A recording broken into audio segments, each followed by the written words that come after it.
Bon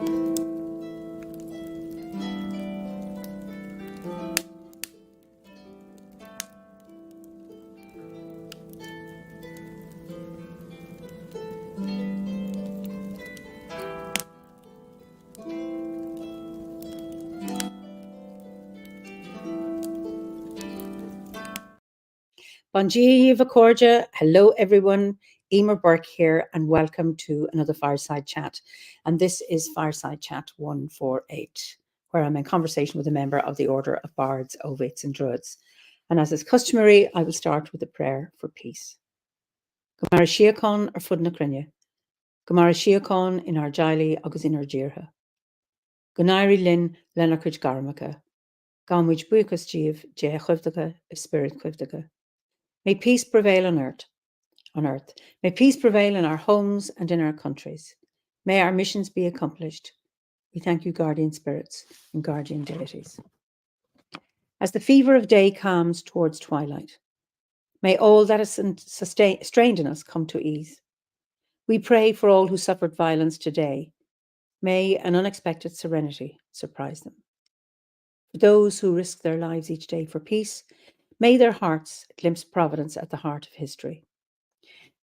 That those who make riches from violence and war might hear in their dreams the cries of the lost. That we might see through our fear of each other a new vision to heal our fatal attraction to aggression. That those who enjoy the privilege of peace might not forget their tormented brothers and sisters. That the wolf might lie down with the lamb.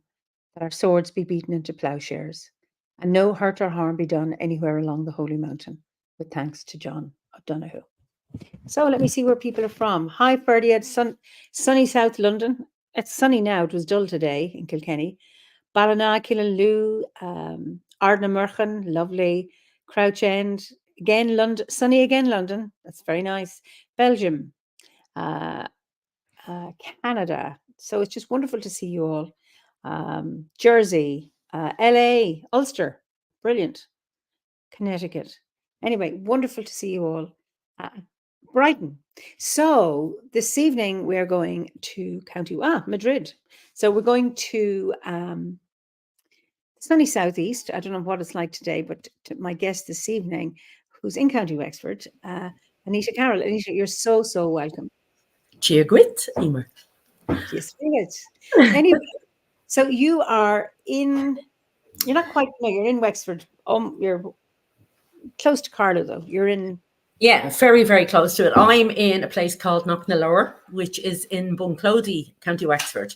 So it's about 500 yards. As I look out, I'm looking at the Wicklow Mountains here, right across. A panoramic view is beautiful. And like that, then Askamore would be on the other side of me. So I'm in a lovely part of the country, up the mountain, in the midst of agricultural land, full of trees and animals. So beautiful place. Lovely. Do you know the meanings of those place names? Knocknalower. No, at one stage we thought it was a hill of books. Oh, Knocknalower. Okay, well, Knock would be a hill. And then Aska? Askamore, which is just literally, about not even 5 minutes from me. Yeah, Askamore. Oh, brilliant, wonderful. Anyway, so tell us a little bit about yourself. A little bit about me. Because you are, I was going to say you're a dub, you're not, because, oops, you sound like one to me. But you're Bray, North County Wicklow, South County Dublin, whatever. Yes, Little Bray. I'm actually originally, I was born and reared in Bray. And I lived in Little Bray, which is down beside the Dargle. So I suppose Bray would be, right beside the Dargle River. So we would have spent our childhood, our summers, our weekends, days we weren't in school, in the river. And I mean in the river. So, we were water babies. But, so I grew up in Bray. I am one of 4 children. I'm a twin. I have a twin sister. Not like me at all. Not a bit like me. So we were very lucky, I suppose, because my mom, we had an older brother and sister. My brother was nearly 17 and my sister 15 when we were born. So my poor mother of 43 fell pregnant on twins, 2 little maggots. But yeah, so we had a good childhood, Eimear. We were, I suppose, nearly two sets of parents. So yeah, I would have yeah, I enjoyed the river and the sea and outdoors all the time. I was one of those kids that was always stuck up a tree or stuck somewhere. But yeah, so it's a long time since I've been a child now. So I suppose my background is in youth and community work. So for over 30 years, that's what I have worked at. Yeah, I have initially started, it would have been youth work, working with young people, very much hands-on. In youth clubs, I would have also facilitated life skills groups for young women. So that would have been, yeah, it was really, really good. And funny enough, some of those young girls I would still be in touch with, like nearly 28 years, 29 years ago. Some of them went on to become youth workers and community workers. So yeah, so I took that as a really, really good sign. And when I was thinking about coming on to you, I was thinking, oh my God, like one of the activities we had was a pet club. We had a little, on Saturdays, we had the nature club. So I used to bring the kids out. Yeah. And when I think of it, like, my God, you wouldn't do it now because child protection and I suppose all of the guidelines are very, very different now. But we had the freedom to go up the fields and lifting logs and searching for all sorts of creatures and, you know, really, really good. But I suppose the whole aim of it was to I suppose teach kids a little bit more about the environment that we're in, all of that. So I had a love of that, but it was always great fun. And there were a couple of I was thinking about one young fella today, and he was always getting into trouble until I made him the guy who carried the first aid kit and the plasters, and his whole life changed. Oh, he was absolutely very important. But yeah, so we would have spent a lot of time. I would have got people in, we'd say, from the local pigeon club to talk to them about how to look after pigeons and greyhounds and stuff. So these kids would have been all under 12. Was this in Bray? Was this in Bray? Yeah, Littlebray. Yeah. So, I mean, it was great. I have to say, I realized this is where I fit. This is what I really want to do. I you know, I felt I was good at it. I had great enjoyment working with the young people. But then as things, I suppose, as you progress in it, you realize that you can also make much more of a difference, I suppose, in the community sector when you're involved in policy development and stuff. So that would have been something. The boring part, I was never boring, I suppose. But yeah, so I would have moved on, and I would have, say 30 years ago, I would have had applied for a job and got the post in Ballywaltrim, which would be in another part of Bray. And it was to manage a community development project. So I spent 18 years working with them in the community. I had an amazing time. I suppose I was working with families that were struggling a little. They were in difficulty. Children, we'll say, who were early school leavers. There were addiction issues. So all the kind of social issues. But albeit I always felt people were doing the best they could. I got on great in the community, and I suppose I earned the respect because I was very much hands-on and on the ground with them. I mean, when I went into it, it was a kind of fairly small project, and working from a community development perspective, it's you're working alongside people. You're supporting them to identify what the issues are, what the problems are, and for them to come up with their own solutions. And in that way, they own the issues and they're more likely to buy into it. It might be a little bit slower. It's not prescriptive.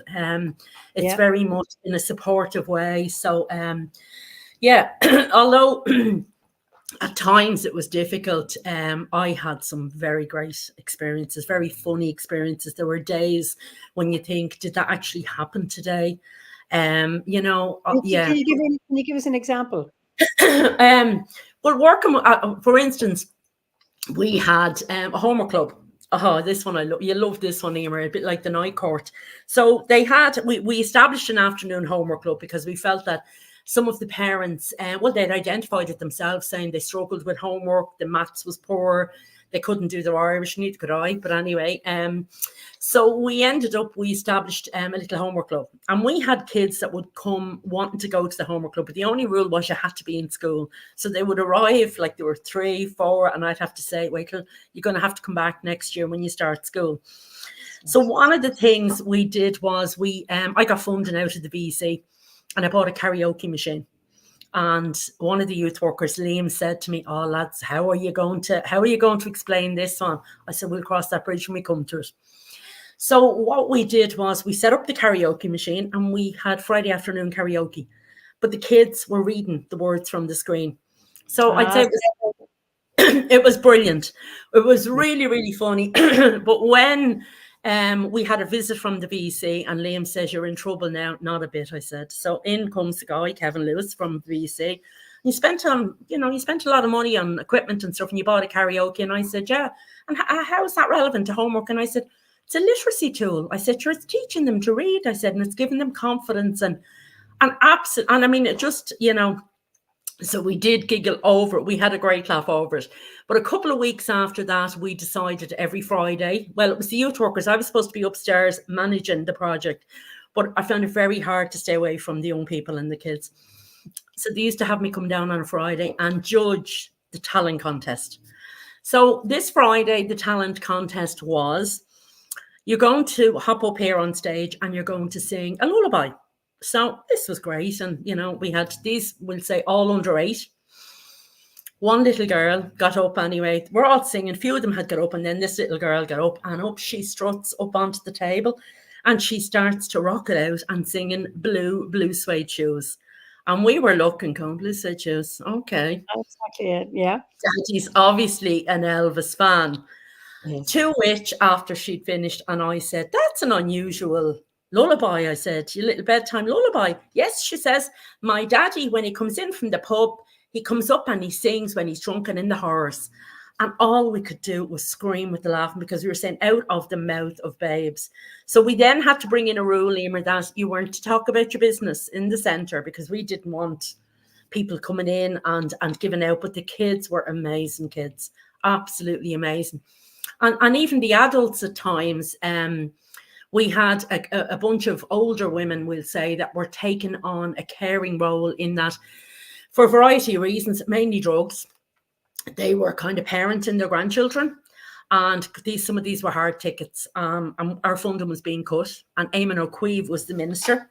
Oh. So I riled them all up and said, "I've Eamon O'Queeve coming out next Thursday night. I need you over here, because if he pulls the funding, you're back to doing the homework yourself." And out he came, and sitting, lorrying the biscuits, as one of the women said. Look at him lorrying into the biscuits and the tea. Gave us this whole spiel about, in the Gaeltacht and boats and what have you. And the women were all sitting there listening to him. And every now and again, I try and bring him back to the fact that we needed this funding. And again, typical politician, was bringing us back up the garden path. And one of the women turned and said, "Holy Jesus, that lad would talk a glass eye to sleep." And the whole place, it was brilliant. Yeah, and you're kind of going, you could see him looking. So, they were days in the place where you actually said, "Oh my God, that was amazing." There were some others I won't mention, but Well, of course. one of the girls actually always says to me, "You should write a book." I said, "No one would believe it. They just wouldn't believe some of the stuff." But I actually had a really close connection with that community, and I'm very proud when I walked away after 18 years. We had moved to Wexford, and I was getting to the stage where I was saying, "God, I'm tired working these nights and tired doing so much." And at that stage, we had gone from over in 18 years. I had set up the whole youth project, and I had got it resourced because money was there for the taking. So we had a youth section in it, which covered a creche, a homework club, and then the youth project and summer projects.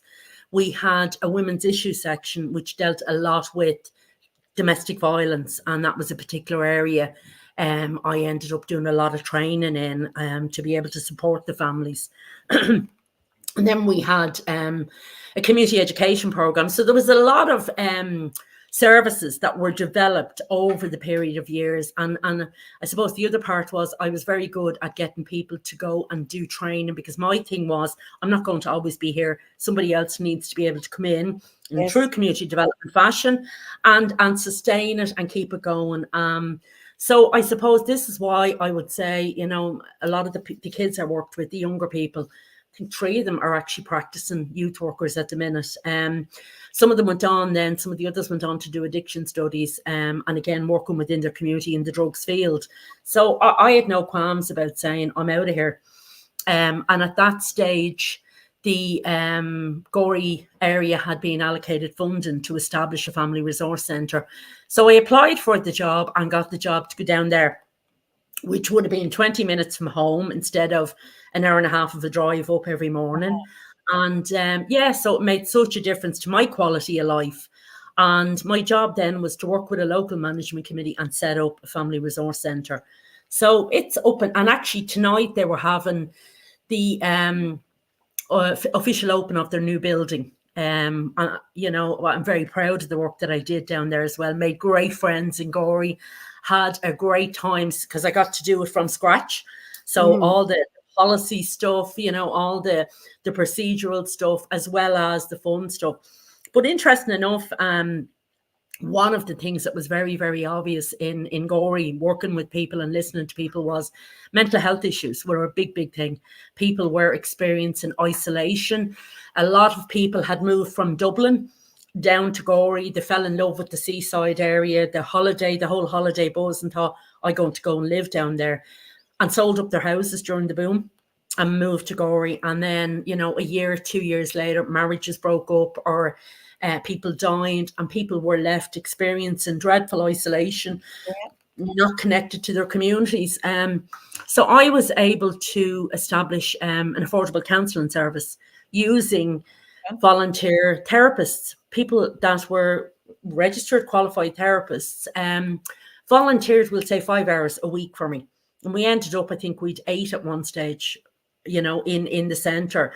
Some of them stayed on. Some of them, one of them is actually still there. So it's 14 years later, and she's a psychotherapist, Caroline, and she's still there. And I suppose, that was one of the things. The hard part was getting people to volunteer to do that. But the other part was to get people to attend the counselling, because there was a whole stigma attached to it. Yeah.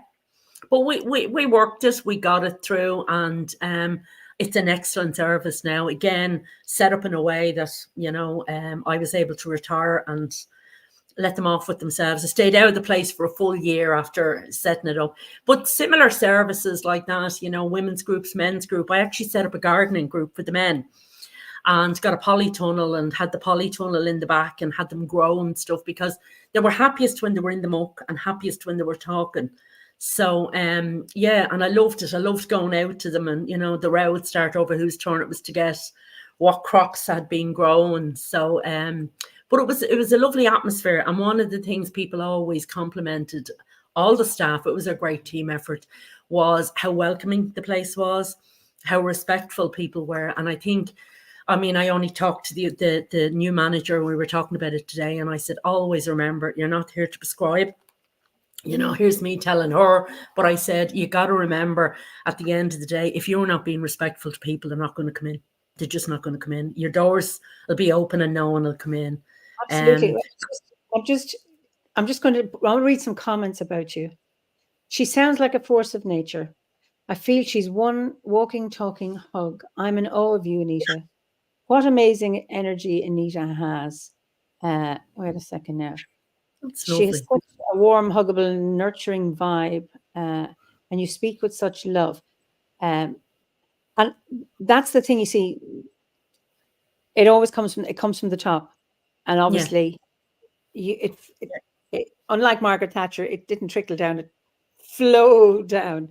Absolutely. And, when you go into any organization, and how you're received at reception is a good indication. It's a good barometer, but pulse of the tenor of the organization. And it's just so lovely to be able to leave a legacy like you have. That you have so many things in place. Well done. I'm in awe of you. That is just and I loved it, Eimear. Absolutely thrived in an environment where I was working with people, and worked as an advocate in the courts. I did a lot of work in the courts with women. And I will share a very funny story. At one stage, I developed vertigo, stress. They reckon had set it off. I was running around like a lunatic. And I got up one morning Went to go to the bathroom and I woke up on the floor.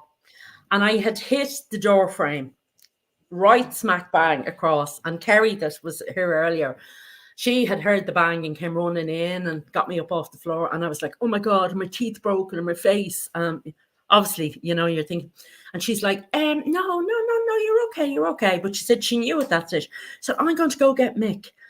So Mick being Mick walks in and said, oh, I'll explain. Okay, so Mick was my husband. I will tell you that story in a minute. But Mick being Mick walked in, looked at me and said, oh, holy Jesus, I think your nose is broken. I'm like, oh my God. I hadn't broken it, but I did end up with 2 black eyes about 2 weeks before Christmas. I went to the court. Oh, it was horrendous looking at it. Now, we thought it was funny because I thought, you know, well, I thought it was funny because everyone was looking at me. We were trying to hide it. But I went to the court with 2 women to support them to get court orders. And at one stage, one of the solicitors walked over and proceeded to talk to me about the court order because he could actually obviously see the 2 black eyes. And I remember when I told Mick after, Mick was horrified because Mick was a guard. And he was like, oh my God. Yeah. So he wouldn't come out with me while I had the 2 black eyes. But yeah, I mean, that was the thing is, nobody will believe you. You said, no, I walked into a door. I hit the door. Yeah. We've heard that one before. It was hilarious. But, and I suppose, yeah, I mean, one of the other things about working where I did, I actually met Mick. Okay. So I was married years ago and my kids, and then just over 20 years ago, I met Mick through the work that I was doing. Yeah. Mick was a guard in Bray and was a court presenter. So I used to go to the court. I'd be going to get orders for the women and I would try and talk any of them into doing whatever I needed to do for those women. I didn't care what it was. Yeah. And that was how I met Mick. Very quiet, shy man, very meticulous about his administration. And God help him, I absolutely fell head over heels and thought I'm having him, definitely. So, but we ended up absolutely, and I suppose we were together for about 3 years before people knew, because it wouldn't have been a good fit, a community worker that was fighting with the guards and the superintendent, looking for improved police and more respect for the women, all of that, and Mick working in the superintendent's office. Now, we did laugh at it later, because he said he always knew when I was at a meeting and had given the superintendent a hard time, because he'd come back and he'd be banging the desk and banging the doors and giving out about me.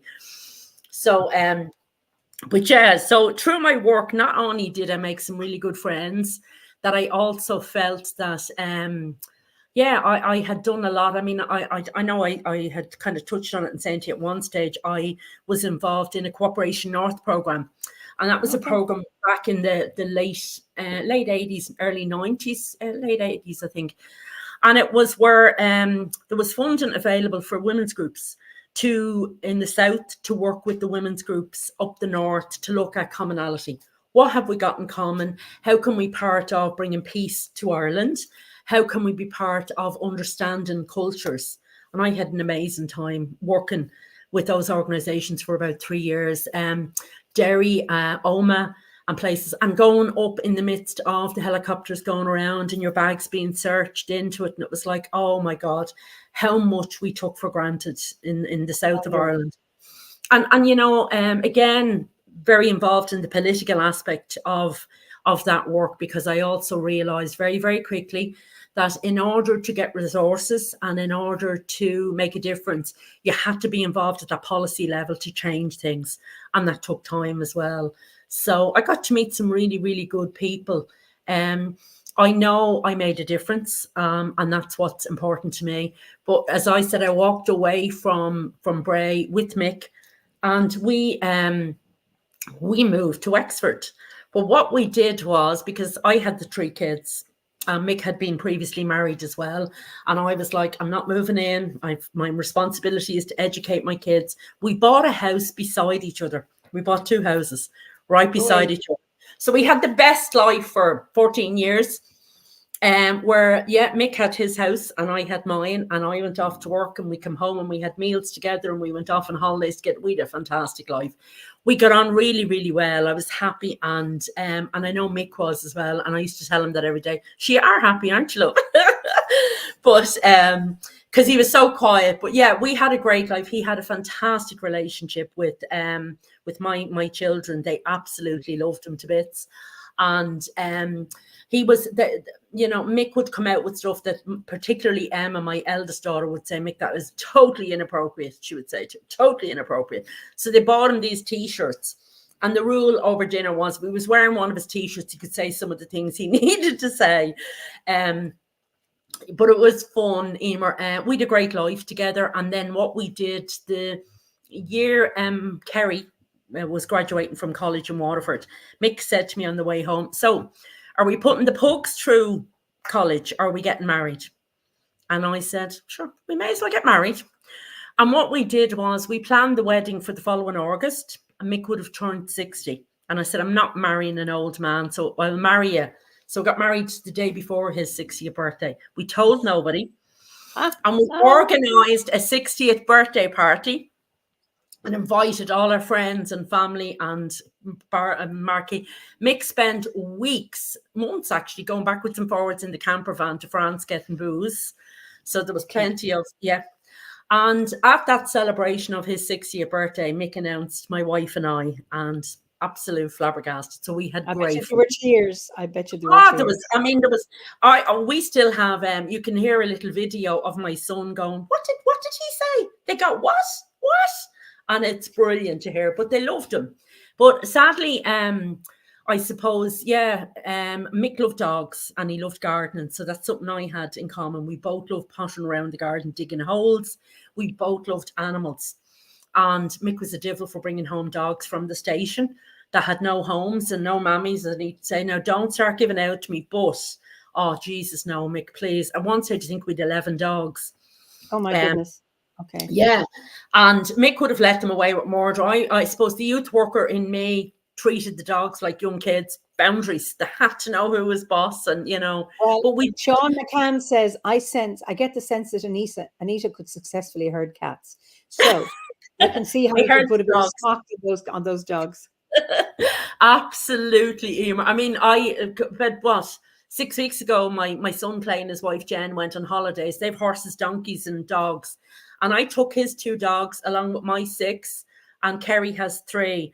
And I had 11 dogs here for a week looking after them. And it was like I only had 2 because they just know how to behave. They're, but like that, yeah, I love them. I'm very well known in the vets because I'm always in or out with 1 or 2 of them. But I used to say to Mick, please, he'd say, I have a present for you. And I'd say, please don't let it be something I have to feed and bring to the vet, because it was always, yeah. And I will tell you a really funny story about him, because some of the Christmas presents I got, Eimear, were just unbelievable. I got a nut this year, Christmas. I got this wooden nut, and I thought there has to be a little. This past Christmas. This would have been, now Mick has passed away since, but it would have been, no, you're grand, I'll tell you in a minute. But one Christmas anyway, the kids used to say, oh my God, Mick, please, like, think about what you're getting for Christmas. So I was quite stressed that year. So I got all these lovely candles, which were great, and this little wooden nut that I was convinced, it looked like a little nut, that you had to be able to open it somewhere. There has to be a ring in here. He's given me the ring. And I'm trying to figure out, and I'm tapping it and squeezing it. And I said, how do I open it? And he said, open it? What do you mean? And I said, there's something in it, is there? How do I open it? And he said, no. I said, what is it? It's a stress nut. So what do you do with it? He said, you squeeze it. And I thought, oh my God, I am going to kill this man. Absolutely. So the following year, he tried to better that one. And we were at the county fair in Wicklow in August, and they had these little Falabella ponies. And I said, as you do, oh my God, aren't they so cute? Wouldn't one of them be great? We could have it in the garden and I wouldn't have to cut the grass, because we have huge gardens. And Mick said nothing. And that Christmas, he went off the night before with a friend of his, and came back with Nicky. A little Christmas morning, he arrived up to my house with this little pony. He had got Nicky. The horse hated me from day one, Eimear. All it wanted to do was bite me. I used to have to, in order to come down to Mick's house, I had to bring one of the Rottweilers with me. And she would have to herd the pony away because he'd try and bite me. Mick used to let it come into the kitchen. It ran around the front garden. He built stables for it.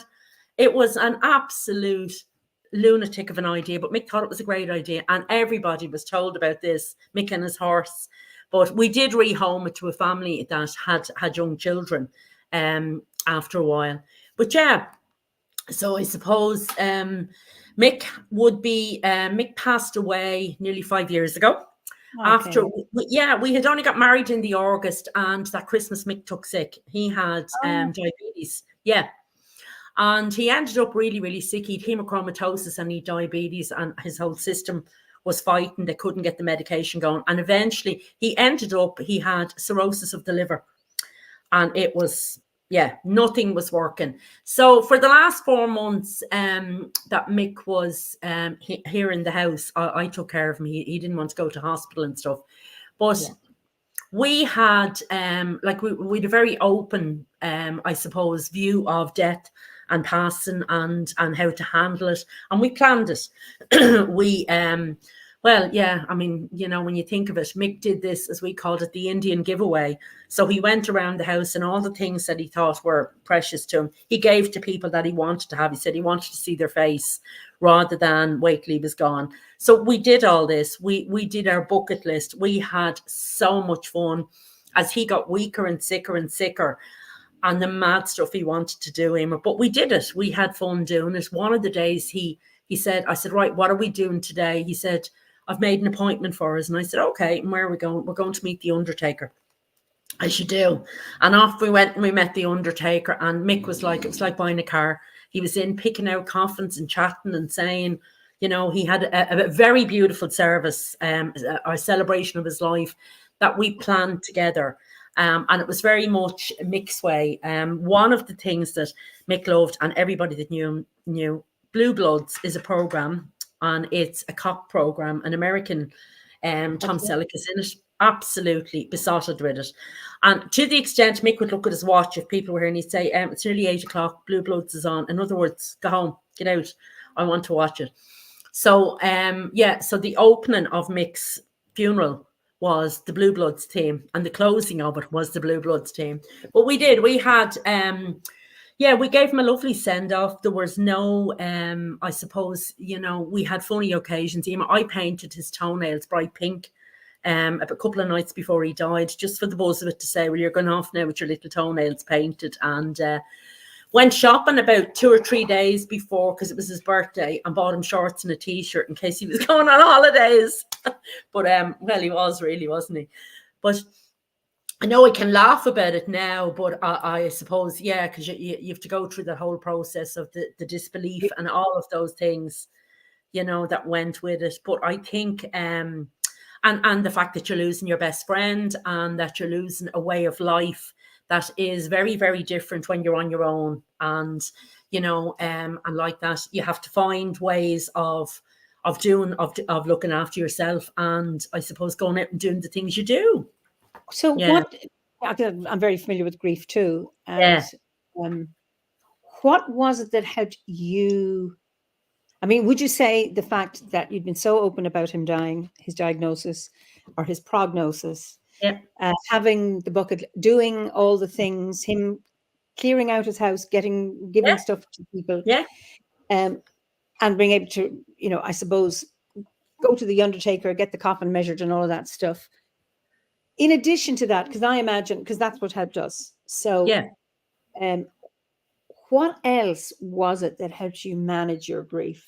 Because you have, obviously grief always hits, it doesn't go away completely, but you're very, very energetic. I mean, the comments here, raising it last to you both, that's to you and Mick. So sorry for, I would totally listen to an Anita podcast. I think we made it a series of Anita. I have so many threads of stories I would listen to for hours, or a podcast. That's from Gabriella. So, brave lady, says Leslie. So you are not down here, No. You was the time he says you two did an admirable, loving thing together, truly extraordinary. So what is it, in addition to that has helped you in the last 5 years? I suppose part of the thing is I actually felt very, very lucky to have met my soulmate, that I had a really, really good relationship. I felt so lucky to have done all the things that we did together and all the mad stuff we did, that we really lived life to the fullest.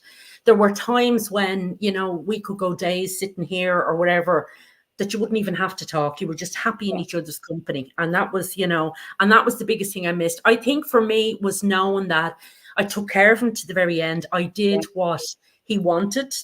You know, to my own detriment, I suppose, you know, family members on Mick's side weren't very happy with, you know, some of the decisions that were made. But it was one of the things, I suppose, was that you kind of have to say, well, what's important to me?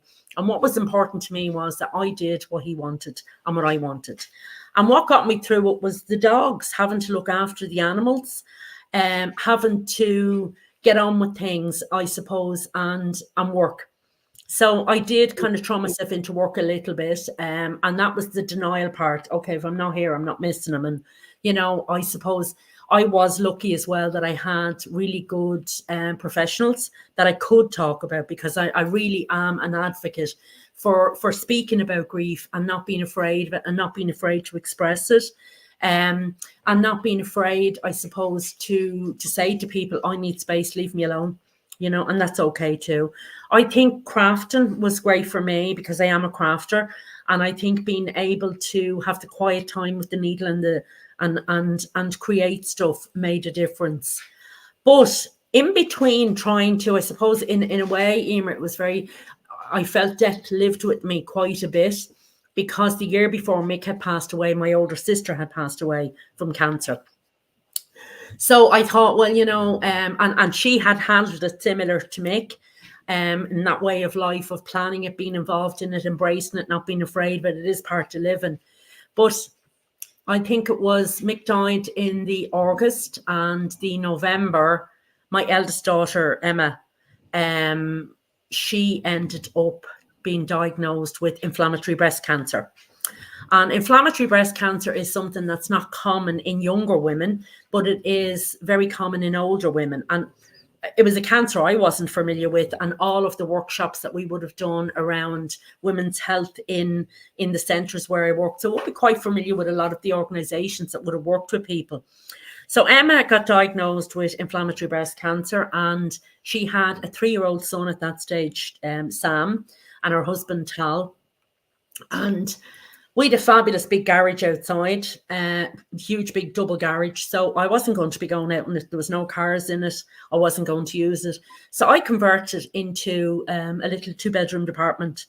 And Emma and her husband and Sam moved down here with me, living in the little the garage, while she was going through her treatment. So she went and she had chemo.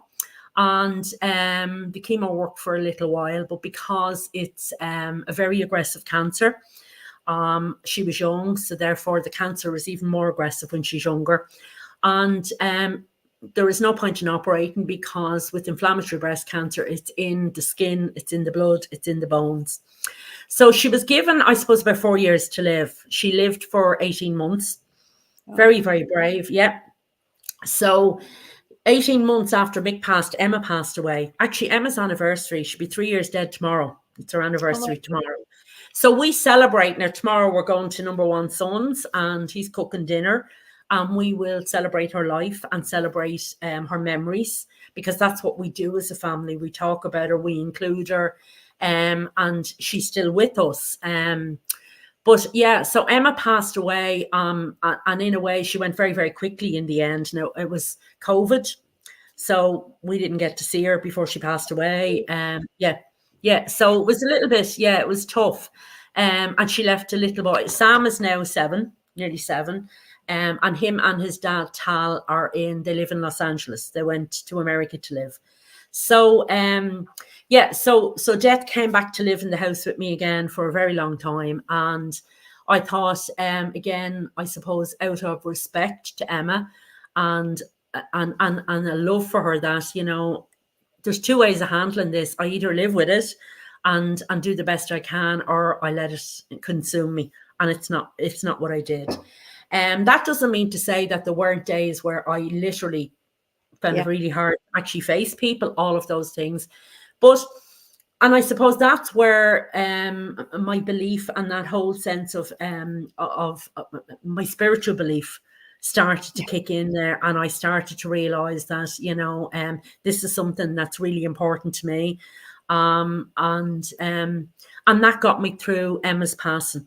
I also made the decision to retire from work a year after she passed, because I thought, I can't do this work anymore. I'm not in the right frame of mind. I was lucky enough I could retire. And one of the things I did actually say at the time was I'd forgotten how to have fun. That was a very, very big thing. Somebody asked me, what are you going to do now that you're not busy and you're not working? And I said, I want to learn how to not be so responsible, to not be the one that has to think about everything else. And I want to learn how to have fun and do stuff that I hadn't even thought about what I was going to do at that stage. But just hold on a second. Before we go on, I just want to read out some of these beautiful comments from people. I'm actually quite moved by them. Okay. Sorry. This is from Philosophical. Wow. She shows what is possible when we let our grief teach us strength rather than collapsing under its weight. Truly amazing love story. And then this is Eric, who is Castlegar, that's in Canada, not in Ireland. Just thinking what a wonderful narrator of words Anita is, clear and defined, great to listen to. And then Marcus, wonderful to hear you talking so openly about the hardest of times with such candor, so healing, encouraging, and so much more. Just was from Lisa. It's good to express, and also sometimes you just get enough of constantly dealing with sad stuff and have to live, despite people who think you should be grieving forever. Lisa says cancer sucks. It does in one way, but from my experience, my father had cancer and my husband had cancer. It gave us time. Yeah, he died. Had they died suddenly, it would have been a different thing. So you know what? It's about being able to find some silver lining. Ricky says, "I love that you celebrate her annually." Sean, people sometimes need permission to voice difficult emotions. It takes people putting tears in the collection plate for others to do likewise.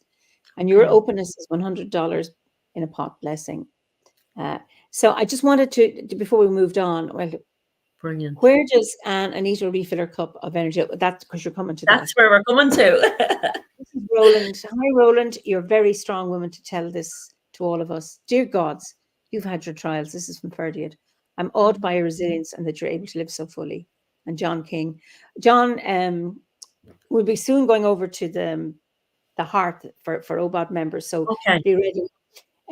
John runs the Death Cafe for the Order. Okay. So you might want to get in touch with him. Wow, Anita is such a wonderful woman. Those live events would completely destroy many. And Sylvia, this is beautiful. Your words are arrows of wisdom, Anita. Thanks for sharing your family stories, the joys and the sadnesses, and how you worked through the practical ways. Blessed be. Likewise, Anita. Oh, to be an ordinary man. Anyway, dear Anita, you deserve every moment of not being responsible, every second of fun and happiness, and hopefully you'll encounter trillions in a joyful, bright future.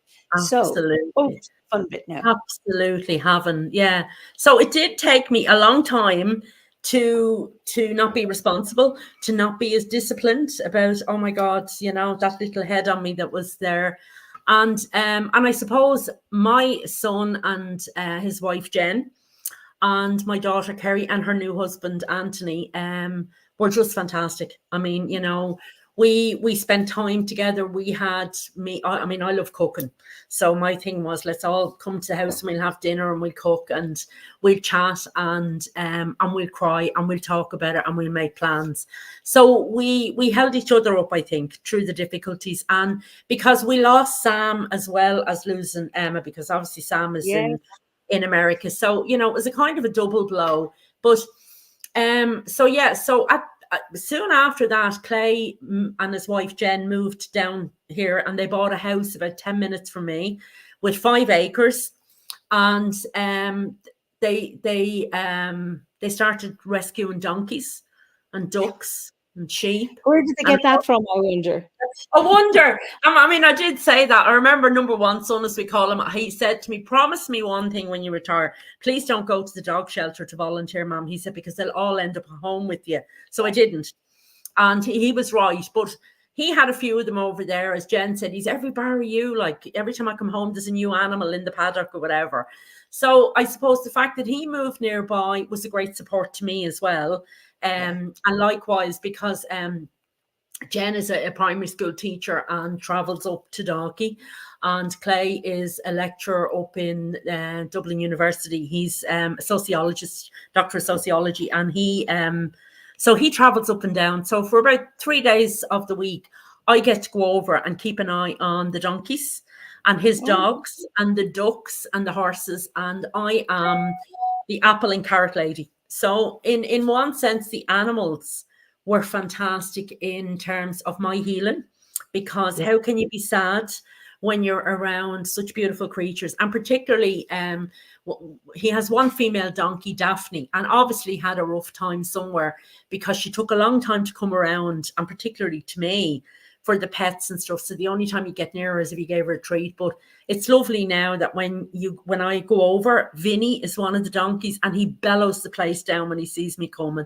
So how can you be sad when you get a welcome like that? My own dogs as well, I suppose that, they give me great joy. So in that year, I started to go back to the castle up to Clonegall, because I had been going. Yeah. So can we just leave that there now? Because I'd like to continue this on the other side. And I'm hoping by now our everybody who's here has received their invite to go to the Hearth, because there's still so much more we're going to talk about. And I'd like that as a new chapter going, because there's lots of connection with Philip and Ross Nichols and me and you and all of that, and between the Fellowship of Vices and Dobod. So what I will say, I will send you through the veil, and don't go. I'll just send you, say goodbye to everybody who's public, and then we'll move over to the Hearth in a minute. Okay, so I want to say good night to everybody, and just to say that I'm thoroughly enjoying being a guest with Eimear on the Fireside, and I'm hoping people go away tonight with a sense of hope and fun. Yeah, so good night, all. Yeah. Okay, and I'll see you in a minute. Yes, people are going over the other side. So listen, thank you, Liz. It's a cliffhanger. I hope you can join us. Thank you all. I'm not going to be here next week because I'm going to be at the summer gathering, I'll be on my way to the summer gathering in Glastonbury, where we'll be celebrating our 60th anniversary, and hopefully I'll see some of you there. So, and then see you over in the Hearth, and until we meet again, be well. Hopefully you're getting good weather wherever you are. So good morning, good afternoon, good evening, or if you're listening to a recording of this chat. Until we meet again, Slán go fóill.